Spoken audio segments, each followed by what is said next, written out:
Well, when SUVs ruled the roads in the 90s, the Ford Explorer was king. It was the most successful SUV in the American market for an entire decade, with nearly 450,000 vehicles sold specifically in 1998. But low has the mighty fallen. Oh, has the mighty fallen. The Explorer now ranks number 13 as Bloomberg Businessweek reports in its upcoming edition. So to revive the brand, Ford's going to unveil a redesigned 2011 Explorer that goes on sale in the fall for about $30,000, and that's going to happen in the summertime. So joining us from Detroit here with the details is Bloomberg's reporter Keith Naughton. Hi, Keith. Great to see you.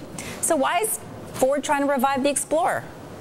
Well, you know, this once was a vehicle that made them $10,000 in gross profit per vehicle. It was a cash cow for the company. They made most of their profits off the Explorer in the late 90s, back when it was king of the road, as you were saying. So when I hear the term or see an old Explorer on the road, you think of the old cash for clunker stimulus, right, of last year. Why does Ford think that this can be a money earner again, given now where we are today with all the concern about clean energy and the growth there?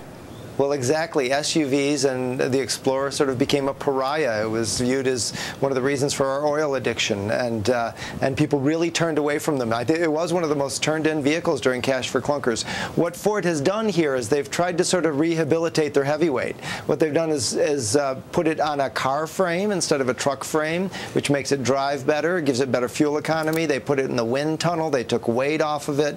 It's supposed to get fuel economy that's more than 25% better than the old model. They say it'll be better gas mileage than you find in some sedans. So definitely more efficient then. Yeah, it's going to be more efficient. It'll look tighter and more efficient as well. It won't look quite as hulking as the old one did. All right, so we hear you had a private showing of the top secret new design. Are you impressed? Yeah, it's really good. I refer to it as it looks like the Explorer's hit the gym, because it's much tighter, it's more ripped, it's lower to the ground, it's wider, it's longer, it has these sort of character lines down the side that look like sinewy muscles. There's a little bit of the Range Rover in it, which Ford owned when they were putting this Explorer together. So it has a more modern look. Okay, so how does it stack up against its rivals, or which models do you expect it to be competing against? Maybe the Acura or the Lexus versions of their SUV? Yeah, although those are in a slightly higher price category, the real direct competitors would be like the Honda Pilot, which is now one of the top mid-size SUVs in America. The Toyota Highlander is another popular one. Ford lost a lot of people to both Honda and Toyota.